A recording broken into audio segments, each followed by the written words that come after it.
My dear students, मैं कौशिक त्रिपाठी एक बार फिर से आप सभी का कौटिल्य एजुकेशन पॉइंट में स्वागत करता हूं।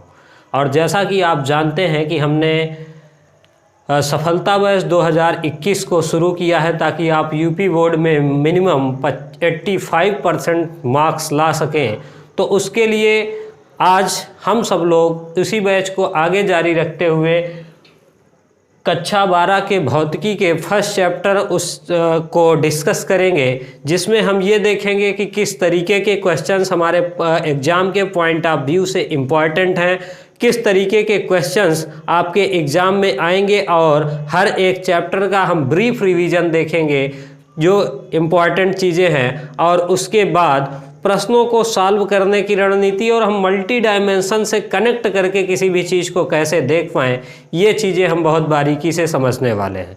तो आइए आज हम सभी लोग कक्षा 12 का चैप्टर नंबर 1 शुरू करते हैं और इसका सबसे पहला और बेसिक क्वेश्चन लेते हैं। तो आप उसको देखते हैं। जैसे मान लीजिए सबसे पहला क्वेश्चन आपसे ये पूछा जाता है कि जो वैद्युत आवेश है, वैद्युत आवेश का मात्रक एवं बीमा लिखिए। ये आपका सवाल है, वैद्युत आवेश का मात्रक एवं बीमा, ये आपसे पूछा गया कि वैद्युत आवेश का जो मात्रक है और जो बीमा है वो क्या होगी, आपको ये बताना है। तो सबसे पहले आपको इस क्वेश्चन का उत्तर बताने से पहले मैं थोड़ा सा बताना चाहूँगा कि ये जो वैद्युत आवेश है यानी इलेक्ट्रिक चार्ज जिसको हम बोलते हैं, तो ये इलेक्ट्रिक चार्ज जो है ये होता क्या है। तो इलेक्ट्रिक चार्ज यानी वैद्युत आवेश वो होता है किसी भी पदार्थ का वह गुण जिसके कारण कोई भी अत्यंत हल्की वस्तुओं को आकर्षित करता है, उसको हम बोलते हैं charge. This is a electromagnetic property, ये शो करती है वैद्युत चुंबकीय प्रॉपर्टी को। तो जो इलेक्ट्रिक चार्ज होता है वो ये होता है कि दूसरे पदार्थों को हल्की हल्की अत्यंत हल्की वस्तुओं को वो आकर्षित कर सकता है, उसको हम सभी लोग बोलते हैं इलेक्ट्रिक चार्ज। अब ये इलेक्ट्रॉन से बना है तो इसका जो सिंबल हम लोग रखते हैं that is Q. Electric charge को हम लोग क्यू से प्रदर्शित करेंगे और क्यू बराबर चूंकि होता है आई इंटू टी। आपने ये पढ़ा होगा कि आवेश के प्रवाह की समय दर को विद्युत धारा कहते हैं, तो आई बराबर क्यू बटा टी। तो यहाँ से हम ले सकते हैं क्यू बराबर आई अपान टी। तो आई का जो मात्रक आई और ये जो टी आ गया तो इसका जो मात्रक हो जाएगा दैट इज कूलाम। आवेश का मात्रक क्या होगा हमारा कूलाम। और जो बीमीय सूत्र हो जाएगा तो आई का जो बीमीय सूत्र होता है that is A and T. Time का जो बीमीय सूत्र होता है टी। तो आपके ये दोनों क्वेश्चंस के आंसर होंगे कि जो वैद्युत आवेश का जो मात्रक है वो क्या हो जाएगा हमारा कूलाम, और इसके बाद जो बीमा हो जाएगी वो AT हो जाएगी, ये बीमा हो जाएगी हमारी। तो इस तरीके से हमारा ये सवाल हल होता है। अब थोड़ी सी हम चर्चा कर लेते हैं यहीं पर, जो प्रॉपर्टीज ऑफ चार्ज है, मतलब जो आवेश है उसके गुण क्या क्या हो सकते हैं, या फिर जो आवेश है उसमें कौन से गुण होते हैं। तो सबसे पहले अगर आप देखेंगे तो ये जो इलेक्ट्रिक चार्ज होता है यानी वैद्युत आवेश, ये दो प्रकार का होता है आपका, एक पॉजिटिव चार्ज और एक निगेटिव चार्ज। जब ये दोनों समान चार्जेस पास में आते हैं, जैसे मान लीजिए समान चार्ज का मतलब ये है एक पॉजिटिव चार्ज ये रखा है, एक पॉजिटिव चार्ज ये रखा है, तो समान पॉजिटिव चार्ज एक दूसरे में क्या लगाते हैं, प्रतिकर्षित करते हैं। मतलब ये वाला चार्ज इसको इधर की तरफ ढकेलेगा और ये वाला चार्ज इसको इधर की तरफ रिपेल करेगा। तो जो समान आवेश अगर होते हैं हमारे पास, लिखते हैं समान आवेश, तो क्या होगा, प्रतिकर्षण होगा। समान आवेश अगर आता है तो प्रतिकर्षण होगा, और अगर यही आवेश विपरीत प्रकृति के होंगे और एक पास आते हैं, सपोज करिएगा ये हमारे पास है एक निगेटिव चार्ज और ये हमारे पास है एक पॉजिटिव चार्ज, अगर ये दोनों आवेश एक दूसरे के पास आते हैं तो ये इनको क्या करते हैं, अट्रैक्ट करेंगे। मतलब ये इसमें इधर की तरफ बल लगाएगा और ये इसमें इधर की तरफ बल लगाएगा। तो क्या हो जाएगा, जब विपरीत प्रकृति के आवेश होंगे तो वो एक दूसरे को क्या करेंगे, आकर्षित करेंगे। जिस तरीके से आप देखते हैं कि चुंबक के जो दो पोल होते हैं, एक तरफ से चुंबक क्या करता है, आकर्षित करता है अगर हम विपरीत ध्रुव रखते हैं, और अगर समान ध्रुव होता है तो प्रतिकर्षित करता है, तो सेम वैसे ही ये चार्ज का गुण है कि जब समान आवेश होंगे तो प्रतिकर्षण होगा और जब विपरीत आवेश होंगे तो आकर्षण होगा, मतलब ये एक दूसरे को आकर्षित करेंगे। तो ये हो गया इतना। अब इसके बाद एक चीज और आती है जो आपसे अक्सर एग्जाम में पूछ लिया जाता है, वो ये है कि जो आवेशों का क्वांटीकरण है वो क्या होता है। तो इसको देखते हैं। ये जो आवेश है, आवेश का क्वांटीकरण, क्वांटाइजेशन ऑफ चार्ज, ये क्या होता है। तो इसको अगर आप देखेंगे तो आवेशों का क्वांटीकरण, आवेशों का क्वांटीकरण का मतलब ये है कि जो चार्ज है वो Q जो होगा आवेश, ये Ne का पूर्ण गुणज होगा, मतलब ये नंबर इंटीग्रल मल्टीपल होगा, पूर्ण गुणज होगा। इसको हम हाफ नहीं रख सकते, मतलब किसी भी बॉडी के अंदर अगर आप चार्ज देखेंगे, चार्ज की हमने सबसे छोटी इकाई माना है इलेक्ट्रॉन को, और इलेक्ट्रॉन पर जो आवेश होता है वो 1.6 × 10⁻⁻19 कूलाम का आवेश एक इलेक्ट्रॉन पर होता है, और इसको हम मानते हैं आवेश की सबसे छोटी इकाई। अब Q बराबर जो यानी है, मतलब किसी भी पदार्थ में जो इलेक्ट्रॉनों की संख्या होगी वो पूर्ण गुणज होगी, यानी 1 E हो सकता है, 2 E हो सकता है, 3 इलेक्ट्रॉन हो सकता है, 4 हो सकता है, इस तरीके से हो सकते हैं। कभी भी 1/2 इलेक्ट्रॉन नहीं होगा। तो इसी को हम क्या बोलते हैं, क्वांटाइजेशन ऑफ चार्ज, मतलब आवेशों का क्वांटीकरण की जो आवेश है वो किसी भी पदार्थ के अंदर, किसी भी बॉडी के अंदर पूर्ण गुणज होगा, मतलब कभी आधा या 3/2 इस तरीके की गिनती में हमको नहीं मिलेगा। तो this is all about the charge, कि किस तरीके से जो आवेश के क्वेश्चंस आपके बन सकते हैं। तो यहाँ तक का मामला आई होप आपको क्लियर हो गया होगा। अब हम आगे की ओर चलते हैं। तो आगे की ओर चलते हैं तो देखते हैं कि इसमें और क्या क्या चीज़ें हो सकती हैं। तो आइए अब हम देखते हैं जो एक बहुत ही महत्वपूर्ण चीज़ है, आपके एग्ज़ाम में पूछी जाती है, थोड़ा सा हम उसको देखते हैं। तो अब हमने पढ़ लिया कि ये दो आवेश होते हैं और ये दोनों आवेश क्या करते हैं, एक दूसरे पर बल लगाते हैं।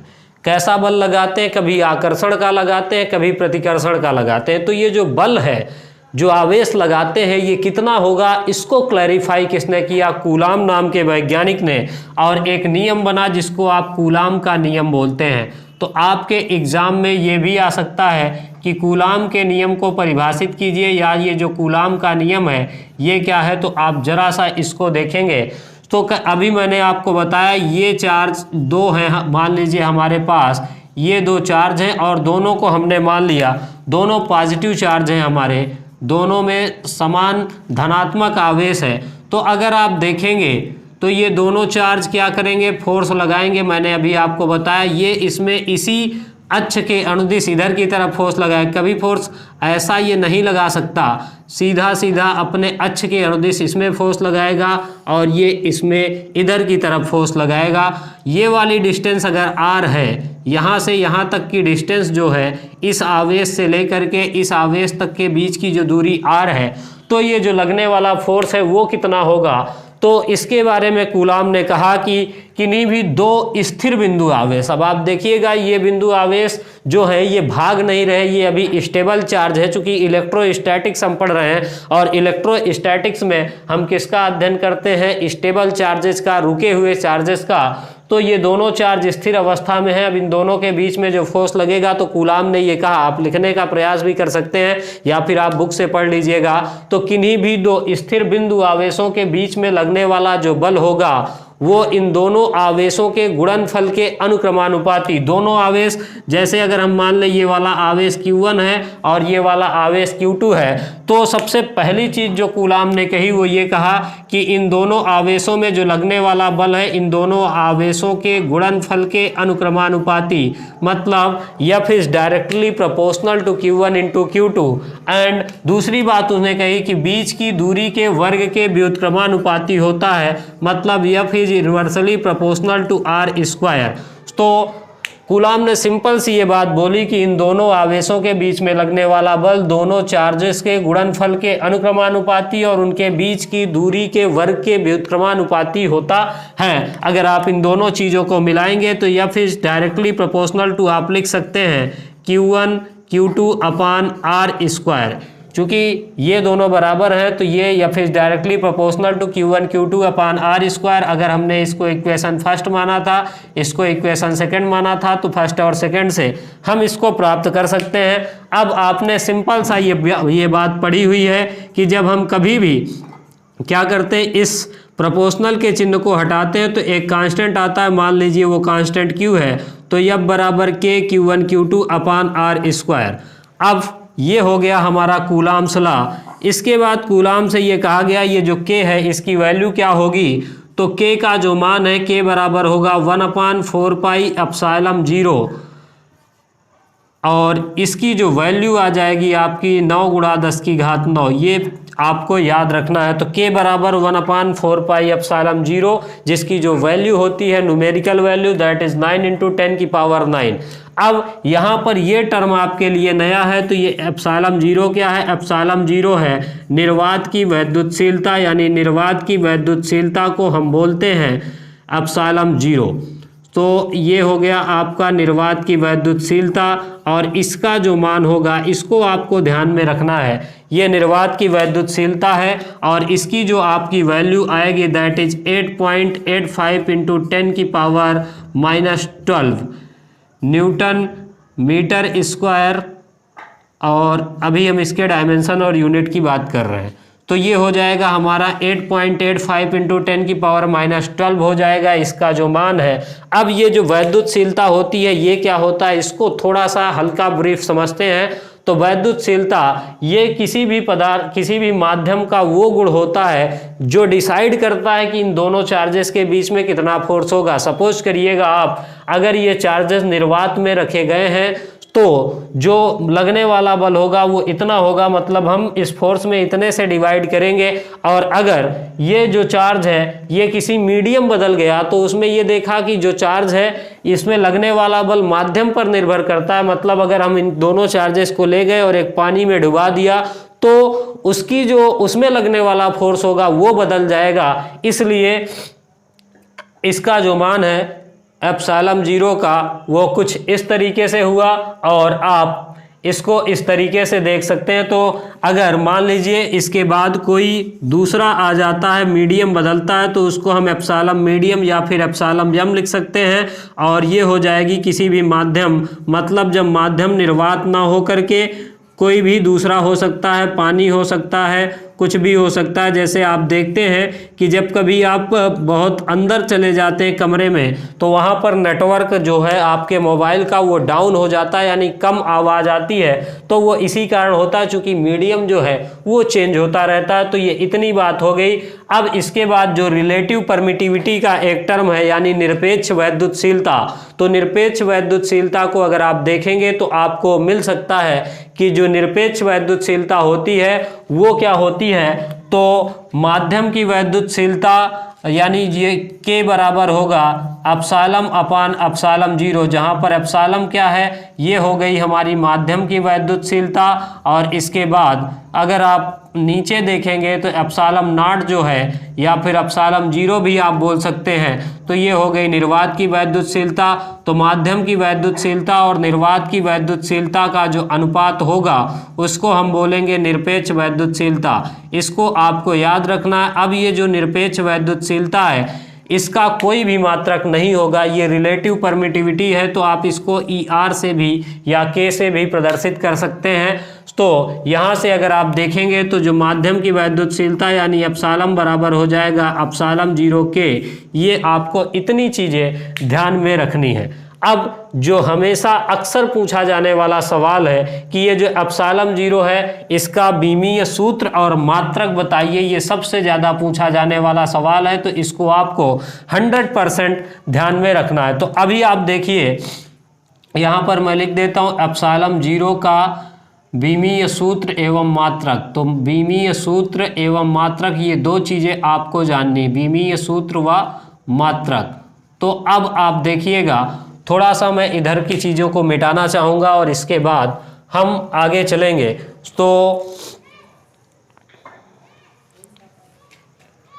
तो ये हो जाएगा आपका, इसको भी अब मिटा देते हैं, इसकी बात ख़त्म हो चुकी है। तो ये जो एप्सिलॉन जीरो का बीमी सूत्र होगा, तो अभी आपने देखा F बराबर है हमारे पास 1/4 pi epsilon not Q1 Q2 upon R square. ये इतनी चीज़ें हमारे पास है।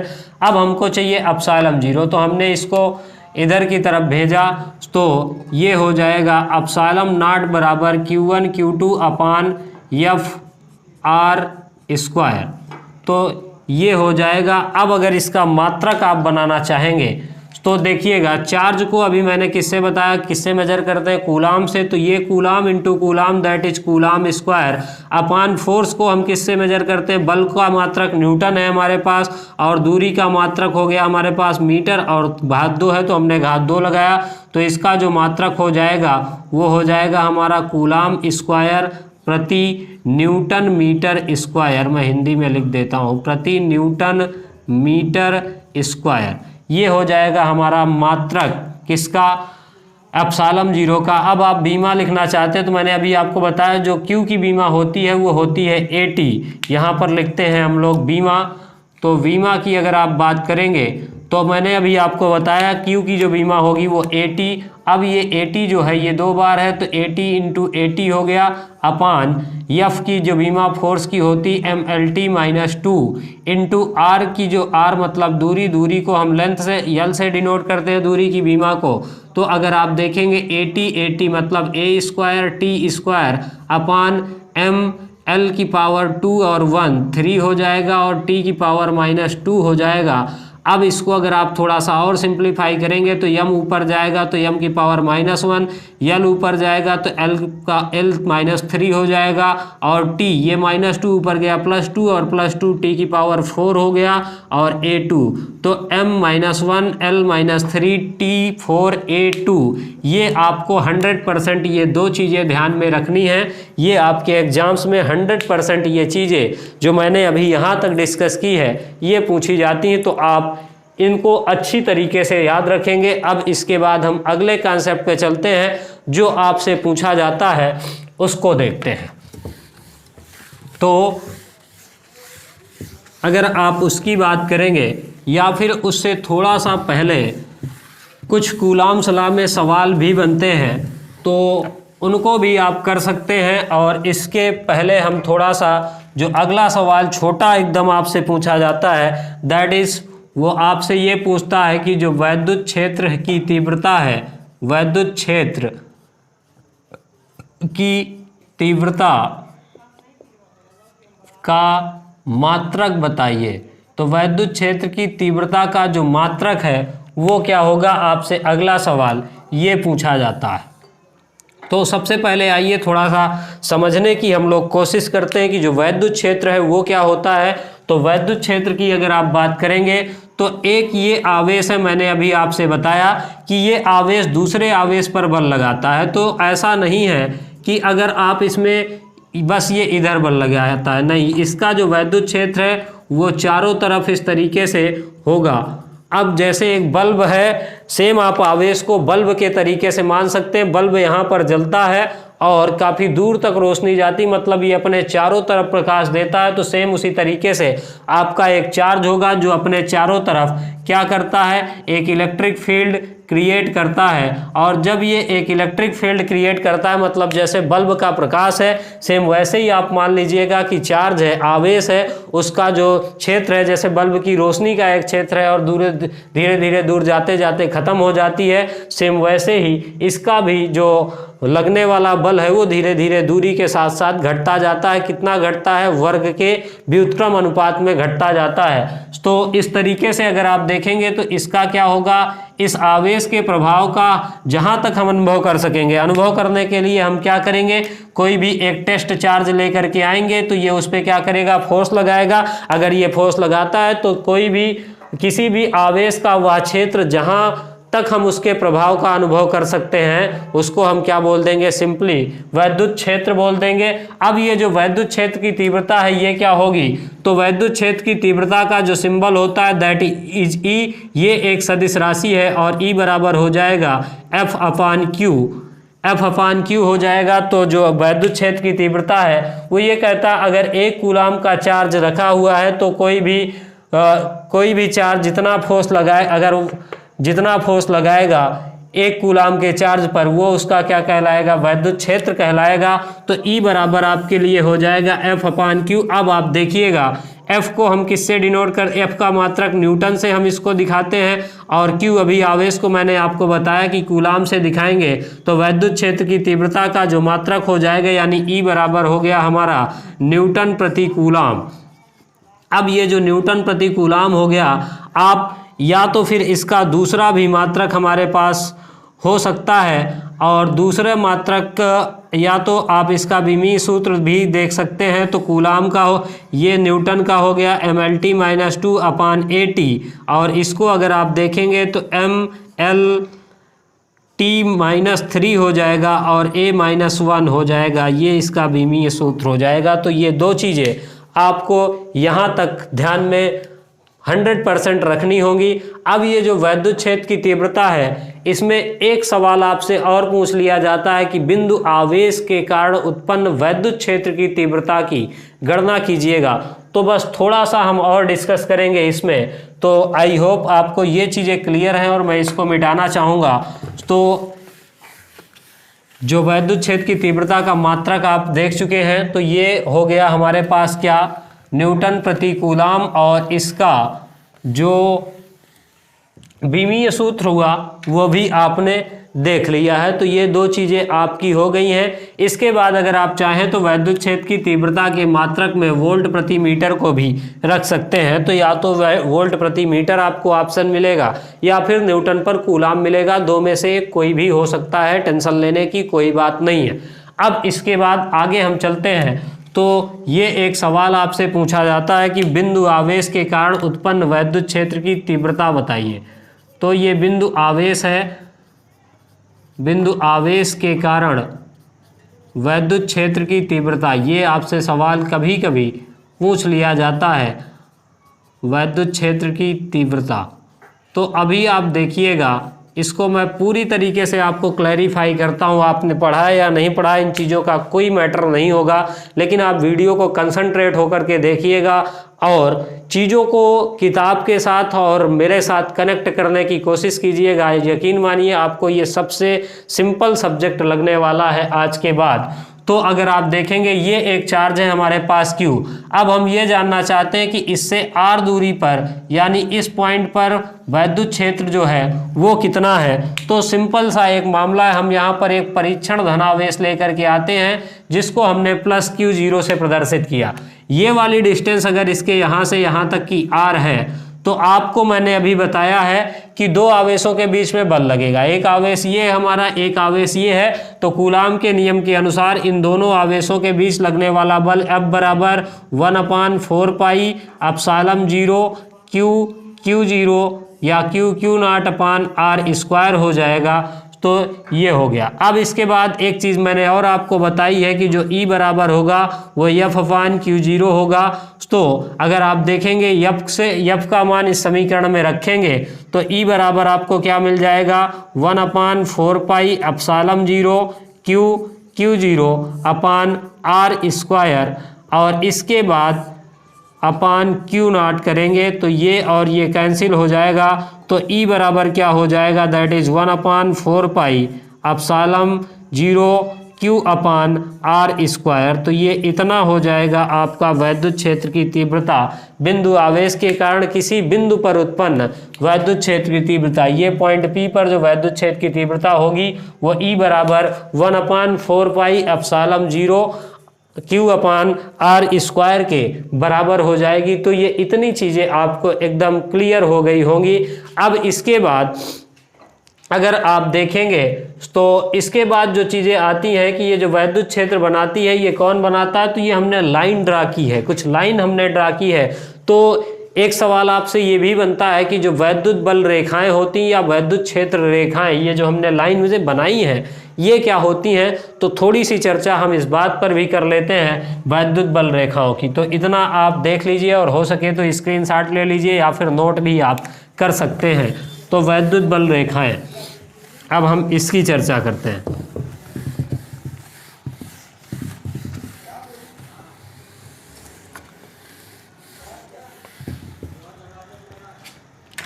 अब आप वैद्युत बल रेखाओं की बात करेंगे तो वैद्युत बल रेखाएं यानी इलेक्ट्रिक फील्ड लाइन या वैद्युत क्षेत्र रेखाएं भी आप इनको बोल सकते हैं। तो ये जो इलेक्ट्रिक फील्ड लाइंस होती हैं ये क्या होती हैं और किस तरीके से इनका काम होता है। तो वैद्युत क्षेत्र में खींचा गया कोई काल्पनिक पृष्ठ जो वहाँ पर वैद्युत क्षेत्र की दिशा को प्रदर्शित करता है क्या कहलाती हैं, वैद्युत बल रेखाएं कहलाती हैं। अब ये जो वैद्युत बल रेखाएं होती हैं इनके कुछ मूलभूत गुण हैं वो आपको देखने हैं। तो डेफिनीशंस आप अपनी बुक से भी थोड़ा सा देखने का प्रयास कीजिएगा।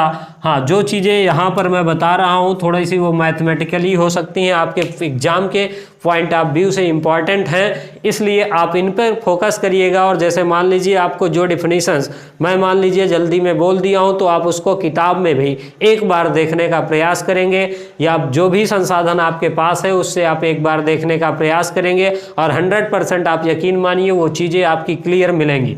तो ये हो गया हमारे पास ये जो वैद्युत बल रेखाएं होती हैं। तो सबसे पहला नंबर इनका जो गुण होगा, ये जो वैद्युत बल रेखाएं हैं अगर ये प्लस का चार्ज है यानी एक चार्ज हमारे पास प्लस क्यू है तो प्लस क्यू से ये बाहर निकलेंगी और यहाँ पर एक चार्ज मान लीजिए मैंने माइनस क्यू रखा हुआ है तो इससे ये डिस्टेंस है इसकी, तो इससे जो निकलने वाली वैद्युत बल रेखाएं होंगी वो प्लस चार्ज से निकलती हैं और ये मान लीजिए ये बिंदु आवेश है हमारा ये, तो इससे निकलेंगी और माइनस चार्ज पर जाकर के इस तरीके से ख़त्म होंगी।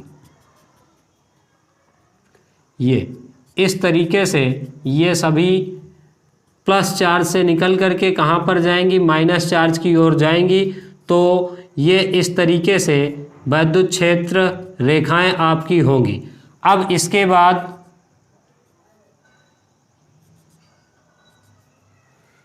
बाद अगर आप देखेंगे तो ये एक बंद वक्र का निर्माण करती हैं, क्योंकि ये इस तरीके से चलती हैं और इस तरीके से ख़त्म होती हैं तो ये बंद वक्र का निर्माण करती हैं। ये इनका दूसरा गुण हो जाएगा। तीसरा गुण जो है वो ये हो जाएगा इनका कि जो वैद्युत बल रेखाएं होती हैं वो कभी एक दूसरे को काटती नहीं है। क्यों? क्योंकि इनके किसी भी एक बिंदु पर खींची गई स्पर्श रेखा किसको प्रदर्शित करेगी, वैद्युत क्षेत्र की दिशा को प्रदर्शित करेगी। तो अब जैसे मान लीजिए यहाँ पर हमने ये बना दिया, ये है वैद्युत क्षेत्र की दिशा। अब यहीं पर हम ये बना देते हैं कि कोई रेखा इस तरीके से चली गई तो यहाँ पर अब दो दिशाएं हो जाएंगी जो कि होना पॉसिबल नहीं है। तो वैद्युत बल रेखाएं कभी भी एक दूसरे को काटती नहीं है, ये बंद वक्र का निर्माण करती हैं। धनावेश से चल करके ऋणावेश पर समाप्त होती हैं, धनावेश से ये निकलती हैं, मतलब इनमें जो धनावेश से आप लाइन बनाएंगे वो कुछ इस तरीके से वैद्युत बल रेखाएं जो होंगी वो इससे बाहर की ओर आती हुई, ये धनावेश से बाहर की ओर आती हुई प्रतीत होंगी और जो आपका ऋणावेश होगा ये ऋणावेश में अंदर की ओर जाती हुई प्रतीत होंगी। मतलब इस तरीके से ये सिंबल आपको याद रखने हैं। तो ये इतने सारे पॉइंट जो भी हो गए ये आपके हो जाएंगे वैद्युत बल रेखाओं के गुण। अब इसके बाद जो अगली चीज़ आपको पढ़नी है वो ये है कि वैद्युत द्विध्रुव क्या होता है। तो वैद्युत द्विध्रुव एक सिंपल सी लैंग्वेज में आप बोल सकते हैं कि दो परिमाण में समान, जैसे ये भी प्लस का क्यू है ये माइनस का क्यू है, तो क्यू परिमाण इसका है क्यू परिमाण इसका है, तो दो समान एवं विपरीत प्रकृति के आवेश, दो समान एवं विपरीत प्रकृति के आवेश एक दूसरे से ये दूरी बहुत ज़्यादा एकदम अत्यंत अल्प दूरी पर स्थित होते हैं तो उसको हम क्या कहते हैं, वैद्युत द्विध्रुव कहते हैं। तो आइए हम उसको भी देखने का प्रयास करेंगे कि किस तरीके से वो चीज़ें होंगी। तो इसको देखते हैं। तो वैद्युत द्विध्रुव की बात करते हैं। ये सारे चीज़ें एग्जाम के पॉइंट ऑफ व्यू से इम्पॉर्टेंट है, मैं बार बार ये कह रहा हूँ और आप इनको बस थोड़ा सा ध्यान देते चलेंगे तो ये सारी चीज़ें आपके समझ में एकदम से आ जाने वाली हैं। तो सबसे पहले अगर आप बात करेंगे वैद्युत द्विध्रुव की, तो वैद्युत द्विध्रुव क्या होता है इसकी बात अगर आप करेंगे तो वह निकाय, या तो मैं डेफिनेशन लिख नहीं रहा हूँ बोल रहा हूँ और आपको लिखना हो तो लिख लीजिएगा कि वह निकाय जिसमें दो समान परिमाण एवं विपरीत प्रकृति के आवेश एक दूसरे से अत्यंत अल्प दूरी पर स्थित होते हैं, एक दूसरे से अत्यंत अल्प दूरी पर स्थित होते हैं तो उसको हम क्या बोल सकते हैं, वैद्युत द्विध्रुव। जैसे मान लीजिए ये इस तरीके से ये एक निकाय है जिसमें ये दो आवेश हैं, एक आवेश इसमें से माइनस का क्यू है और एक आवेश इसमें प्लस का क्यू है।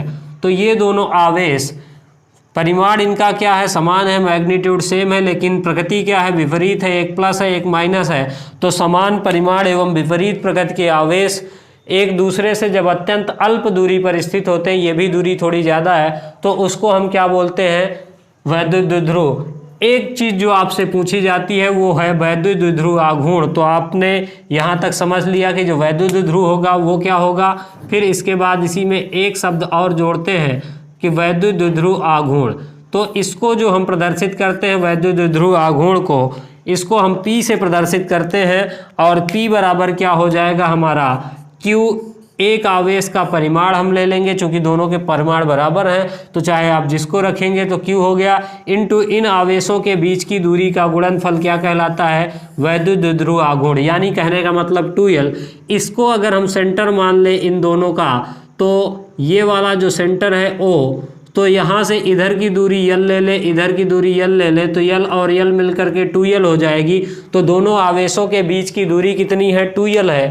तो किसी एक आवेश का परिमाण एवं दोनों आवेशों के बीच की दूरी के गुणनफल को हम वैद्युत द्विध्रुव आघूर्ण बोलते हैं, इसे P से प्रदर्शित करते हैं। तो ये आपका हो जाएगा इस तरीके से।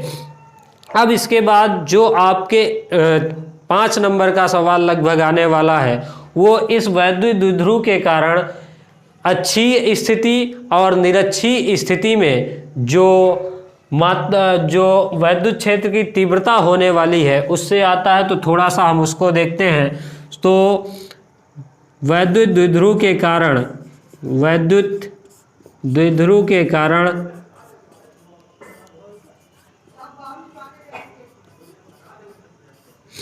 अक्षीय स्थिति में उत्पन्न, वैद्युत द्विध्रुव के कारण अक्षीय स्थिति में उत्पन्न वैद्युत क्षेत्र की तीव्रता, इसको आपको 100% ध्यान में रखना है।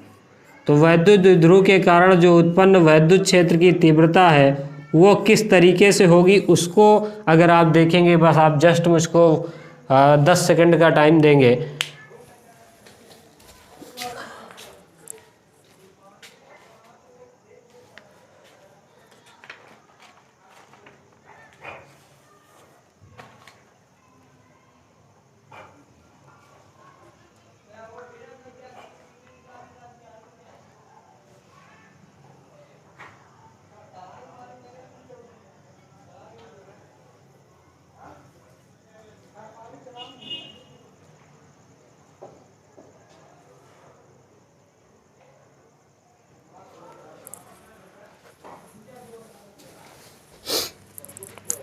तो आइए अब हम आगे देखते हैं। ये वैद्युत द्विध्रुव के कारण उत्पन्न जो वैद्युत क्षेत्र की तीव्रता है ये क्या होगी। तो इसको अगर आप देखेंगे तो ये मान लीजिए क्या है, हमारा वैद्युत द्विध्रुव है। इसके अक्ष पर, अक्ष मतलब ये, इसी अक्ष पर चाहे इधर ले ले और चाहे इधर ले ले। मान लीजिए हम चाहते हैं कि यहाँ पर एक पॉइंट है P, इस बिंदु पर जो इसके कारण वैद्युत क्षेत्र है वो कितना होगा, हम ये मेजर करना चाहते हैं। तो सबसे पहले आप देखिएगा, तो ये प्लस Q आवेश है। अगर यहाँ पर भी हम पॉजिटिव धनावेश लाएंगे तो ये इसमें किधर की तरफ फोर्स लगाएगा, इधर की तरफ, चूंकि ये इसको क्या करेगा, प्रतिकर्षित करेगा। ये माइनस Q आवेश है, ये इसमें किधर की तरफ बल लगाएगा, यानी फोर्स लगाएगा इधर की तरफ। तो ये वाला जो फोर्स वैद्युत क्षेत्र की तीव्रता है प्लस Q के कारण, इसको हमने मान लिया E1 है, और माइनस Q के कारण हमने मान लिया कि E2 है।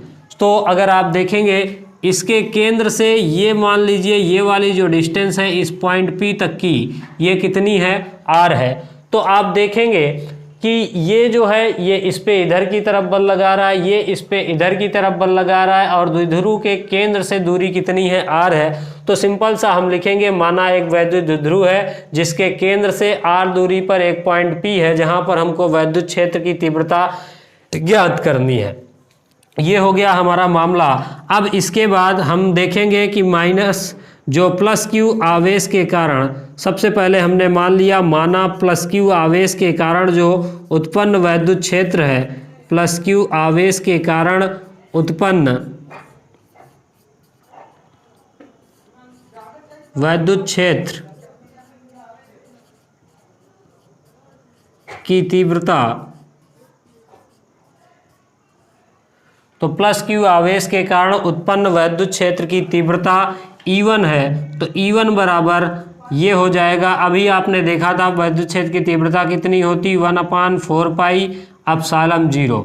अब अगर आप देखिएगा तो यहाँ से प्लस Q आवेश यहाँ पर है, P पॉइंट यहाँ पर है, R डिस्टेंस यहाँ से यहाँ तक है, तो हम पूरी डिस्टेंस यहाँ तक की R है और ये डिस्टेंस L है, तो R माइनस L कर देंगे तो यहाँ पर पहुँचाएंगे, तो Q/R-L इसका होल स्क्वायर ये हो जा। जैसा कि अभी आपने देखा था पीछे जस्ट E बराबर 1/4 पाई एप्सिलॉन 0 Q/R², तो Q/R जो है ये यहाँ से यहाँ तक है, लेकिन हमको प्लस Q के पास से लेना है, तो इतनी डिस्टेंस तो L है, तो R-L का होल स्क्वायर। फिर इसके बाद हम क्या ले लेंगे कि जो माइनस Q आवेश है इसके कारण जो उत्पन्न वैद्युत क्षेत्र की तीव्रता है वो E2 है, तो E2 बराबर क्या हो जाएगा 1/4 पाई एप्सिलॉन 0 Q/R-L का R। अब देखिएगा माइनस नहीं लेंगे, यहाँ तक है R, इसके बाद हमको यहाँ तक आना है, तो R + L का क्या हो जाएगा होल स्क्वायर हो जाएगा। तो ये दो तीव्रताएं हो गई हमारे पास। अब आप थोड़ा सा ध्यान देने की कोशिश करिएगा कि इसके कारण जो वैद्युत क्षेत्र की तीव्रता है, अगर आप इसको देखेंगे तो इसके कारण ये ज़्यादा होगी, क्योंकि इसकी दूरी क्या है कम है इस आवेश की, और इस आवेश की दूरी ज़्यादा है, तो ये इस पे ये जो वैद्युत क्षेत्र की तीव्रता इसके कारण होगी ये कम होगी। तो अगर हम देखेंगे तो जो परिणामी तीव्रता मिलेगी वो किसके बराबर होगी, दैट इज E1 - E2 के बराबर होगी, चूँकि ये ज़्यादा है इसका परिमाण और इसका परिमाण क्या है कम है। अगर आप डायरेक्शन को लेंगे तो अगर इधर हम प्लस की डायरेक्शन मानते हैं तो इधर हमको माइनस की डायरेक्शन लेनी पड़ेगी। तो परिणामी तीव्रता की बात करते हैं, तो परिणामी तीव्रता E बराबर आपका हो जाएगा E1 + E2, मतलब दोनों को जोड़ना है, लेकिन अब E1 की जो वैल्यू हो गई दैट इज ले लेते हैं E1 की वैल्यू 1 - 1/4 पाई एप्सिलॉन 0 Q/R-L का होल स्क्वायर, और प्लस अब इसके बाद आप देखेंगे E2, चूँकि अगर इस डायरेक्शन को हम प्लस में ले रहे हैं तो इसको माइनस में लेना पड़ेगा, तो -1/4 पाई एप्सिलॉन 0 Q/R+L का होल स्क्वायर ये हो गया। तो इस तरीके से ये आ जाएगा आपका, और इसको आप थोड़ा सा अगर और हल करेंगे तो मैं यहाँ से हल करता हूँ, तो ये क्या हो जाएगा इन दोनों में E बराबर जो मिल जाएगा आपको 1/4 पाई एप्सिलॉन 0 Q/R-L का होल स्क्वायर, और प्लस माइनस का -1/4 पाई एप्सिलॉन 0 Q/R+L का होल स्क्वायर। तो ये हो जाएगा आपका।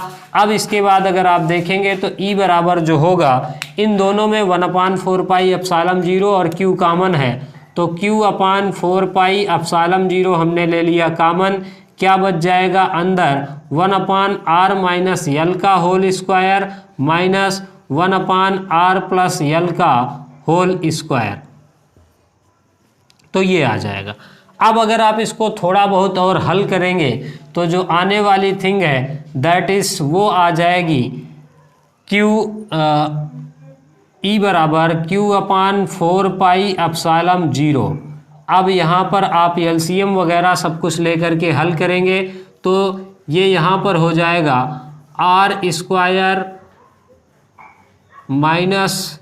L स्क्वायर और पूरे का होल स्क्वायर ये हो जाएगा। और इसके बाद यहाँ पर जो मिलने वाला है दैट इज R-L का R+L का होल स्क्वायर -R-L का होल स्क्वायर। तो इस तरीके से ये आ जाने वाला है। और इसके बाद अगर आप देखेंगे तो E बराबर जो आपको मिलेगा that is Q/4 pi epsilon 0। इन दोनों कोष्टक को जब आप तोड़ करके हल करेंगे तो आपको मिल जाएगा 4RL / इसको अगर आप देखेंगे तो ये है हमारे पास R² - L स्क्वायर पूरे का होल स्क्वायर।